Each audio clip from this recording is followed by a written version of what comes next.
So I'm going to be doing some readings out of my big book of Bible Stories for Kids by Phil A. Smouse.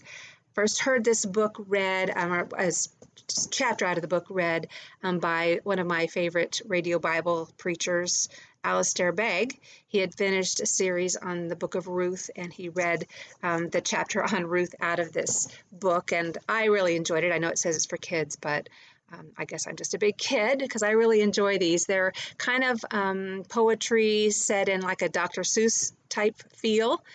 So I'm just going to start reading some of the stories. Today I'm going to be reading the one on creation, and I hope you enjoy them. This is the creation story taken from Genesis chapter 1 through Genesis chapter 2, verse 3. In the beginning, way back at its birth, God created the heavens and cooked up the earth. Without a big bang or a pop or a fizz, out of nothing at all, he made all that there is.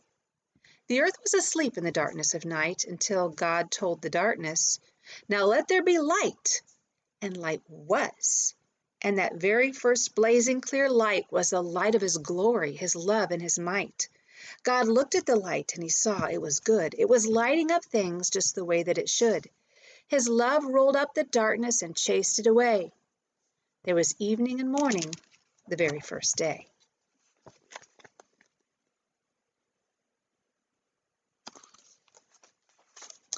Then God said, "Let the waters that cover the world be untangled, uncorked, opened up, and unfurled. Let them gather above. Let them billow and puff into cloudy white, pillowy cotton and fluff. Let them gather below. Let them bubble and splash. Let them babble and gurgle and splatter and crash. Let the sky stay up high, let the sea stay down low." And that's just what they did, as you probably know. And as you may have guessed, and as I now know too, there was evening and morning on day number 2.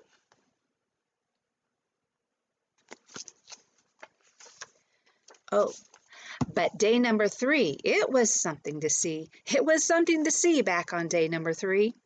For on day number 3, God said, "Now let there be lumpy clods of dry sod where there used to be sea." And so from the gurgling, bubbling deep, up and up from their slumbery, salty blue sleep, there arose mighty mountains of muddy brown goop, sopping, soggy, wet piles of primordial soup. God called that goop land, and the rest he called sea, and he dried it all up just for you and for me. Then he said, "Let my land produce veggies and fruits, from their stems and their shoots all the way to their roots." So that's just what they did. It was something to see on that morning and evening of day number 3.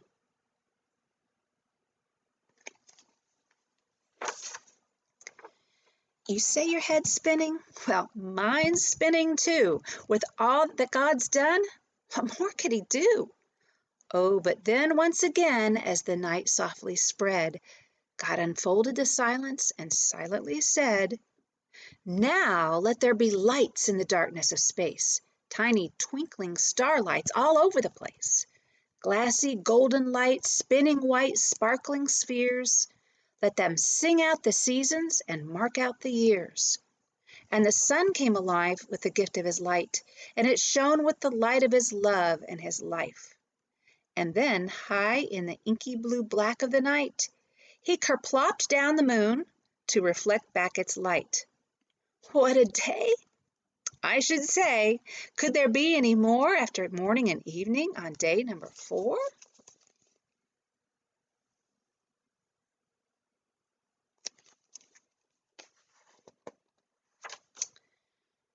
But on day number 5, the whole world came alive and went right into wild overdrive. Let the waters be filled up with whales and with fish, and all manners of things that swim, swiggle, and swish.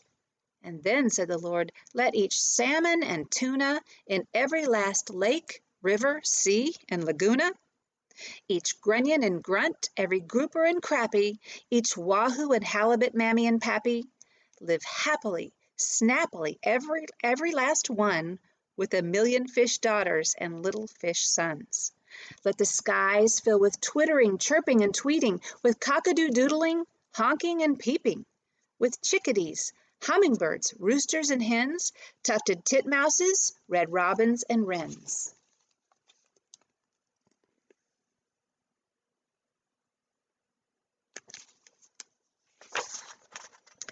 God saw all the dancing and splashing and singing, the laughter and joy that his love had been bringing.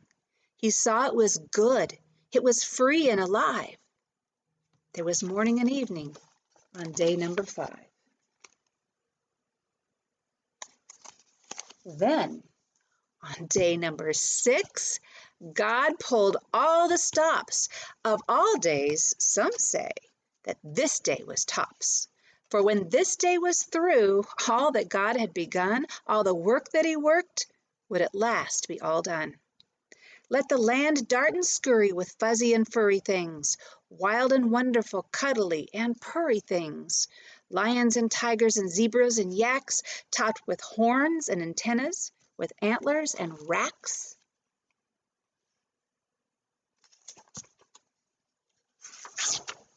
Hairy things, scary things, up all night merry things, cute little snuggly me soft teddy berry things, doodads and whatsits and thingamajigs, porcupines, prairie dogs, pot-bellied pigs.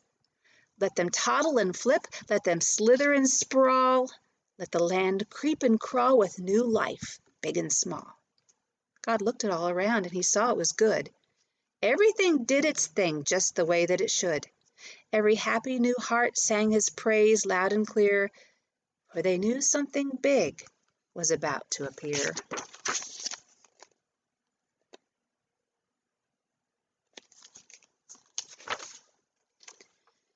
Now, let us make man.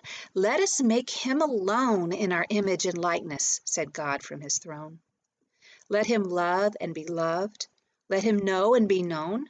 Let him rule our creation and make it his home. So in his own image, God made up the man. Male and female he made them, just as he planned.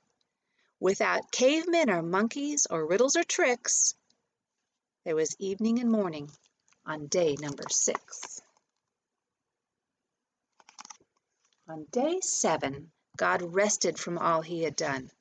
He had finished the work that his hands had begun, and he took that one day and he called that day blessed, and he set it apart there from all the rest.